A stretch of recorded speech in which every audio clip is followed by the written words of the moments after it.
ஈஸியாக குயிக்காக ரவா லட்டு எப்படி செய்கிறதுன்னு பார்க்கலாம் வாங்க. இதுக்கு வடைச்சட்டி நல்லா காஞ்சதுக்கப்புறம் வெள்ளை ரவை 2 கப்பு எடுத்துருக்குங்க.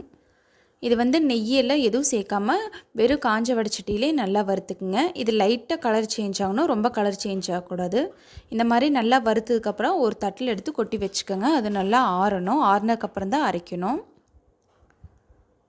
இப்போ அதே வடைச்சட்டியில் பார்த்துட்டிங்கன்னா 50 கிராம் முந்திப்பருப்பு எடுத்திருக்கேன். இதுக்கு நெய் எண்ணெய் எது வேணாலும் விட்டுக்கலாம். உங்களுக்கு வேணும்னா அது விட்டுக்குங்க. இது எங்கள் அம்ச்சி இந்த மாதிரி தான் செய்வாங்க. அதே மாதிரி மெத்தடை நான் உங்களுக்கு போட்டிருக்கேன்.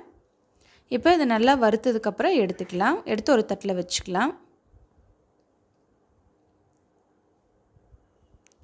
இப்போ பார்த்திங்கன்னா ரவா லட்டுக்கு 2 கப்பு ரவைக்கு 1.25 கப்பு வெள்ளை சர்க்கரை எடுத்துக்கிறேன். இதே அளவு கரெக்டாக இருக்கும் இனிப்பு. உங்களுக்கு இனிப்பு அதிகமாக வேணுன்னா கொஞ்சம் கூட ஒரு 1/4 கப்பு சேர்த்திக்கலாம். இது நல்லா நைஸாக அரைச்சதுக்கப்புறம் நம்ம வறுத்து வச்ச ரவையும் உள்ளே சேர்த்திக்குங்க. இது ஒரு 2 மினிட்ஸ் அரைச்சிங்கனாலே போதும். நல்லா நைஸாகவும் வந்துடும். இல்லை உங்களுக்கு ரொம்ப குறன்னு வேணும்னா ஒரு 2 டைம் மட்டும் அப்படியே ஓட்டி எடுத்துக்குங்க. இதை நல்லா மிக்ஸ் பண்ணி விட்டுட்டு நம்ம வறுத்து வச்ச முந்திரி பருப்பை 2ஆக உடைச்சி உள்ளே சேர்த்திக்கலாம். உள்ளே சேர்த்தி நல்லா மிக்ஸ் பண்ணிக்கலாம். பால் நல்லா காய்ச்சி நல்லா சூடாக இருக்கணும். இது 2 கப்பு ரவைக்கு இந்த 1/2 டம்ளர் பால் கரெக்டாக இருந்துச்சு. இந்த மாதிரி கொஞ்சம் கொஞ்சமாக மிக்ஸ் பண்ணிக்கோங்க.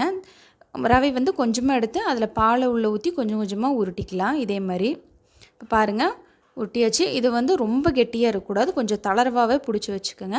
அப்போ தான் பாலில் ஊற நல்லா இருக்கும், ரொம்ப ட்ரை ஆகாமல் இருக்கும். இது பிடிச்சிருந்தா நீங்களும் ட்ரை பண்ணி பாருங்கள். தேங்க்யூ.